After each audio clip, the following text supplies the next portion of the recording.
Story time, it's my favorite time, spending time reading with you. Welcome to another story time with GamGam. Let's see what we have for today. Welcome back to Story Time with GamGam, and our story tonight is It's Winter. This story is written by Linda Glacier, and I think we had a story by her a couple of weeks ago. It's Winter. And the illustrations were by Susan Swan. For my dear friend Marnie, who has shared countless hikes and outdoor adventures with me in all seasons, LG. For Gabriel, Brittany, Cody, Ashley, Jordan, and Madison, with wishes for endless seasons of joy to come, SS.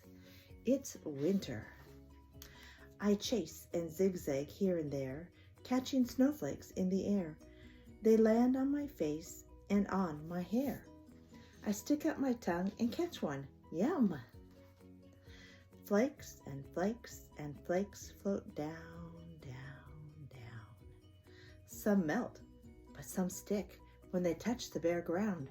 I can hardly wait to wake up and see how deep the snow will finally be.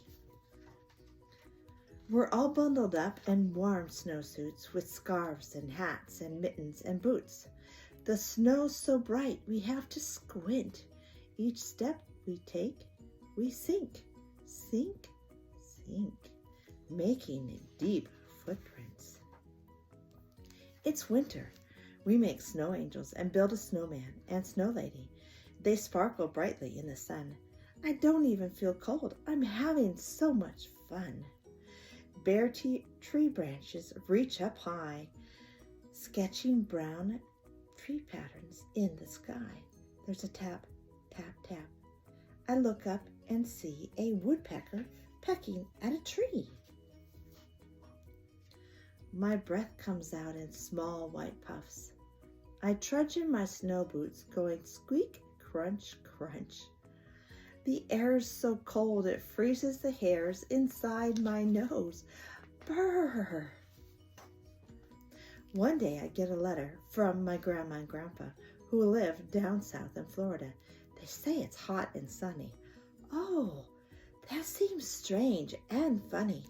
Our winters are so different. It's hard to believe. But see, here's a photo of them sunning on the beach.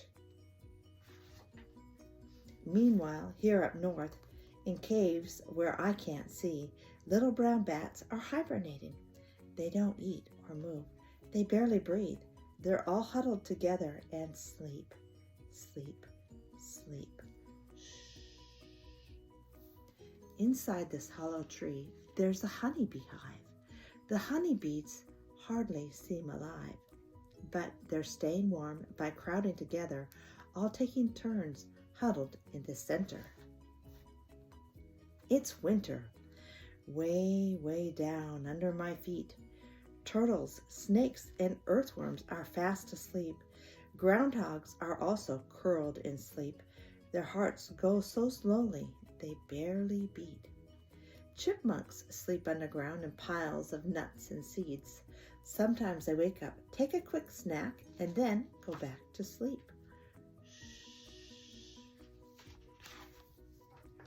We skate around on the frozen pond, and way under the ice, down in the soft mud, dragonfly nymphs are fast asleep, and so are hibernating frogs. It's winter, but here up north, not all the animals are asleep. Deer come to eat the tender twigs and bark of trees.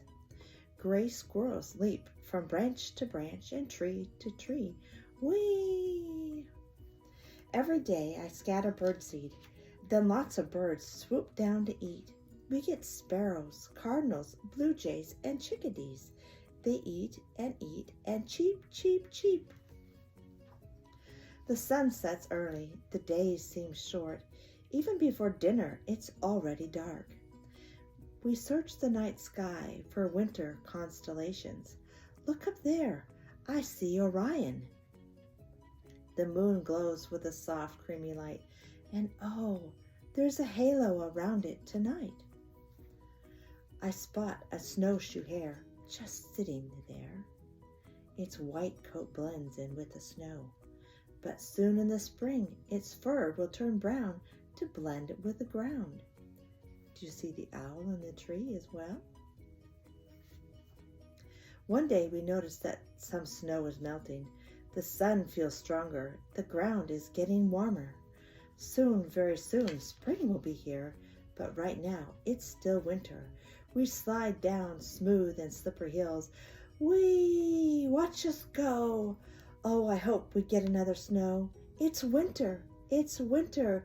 Whoopee for winter. Nature activities to do when it's winter. So there are a group of activities on the next couple pages. I'll point out just a couple of them, but you can feed the winter birds. It doesn't matter where you live. The birds love the bird seed on the ground, or you can fill a bird feeder.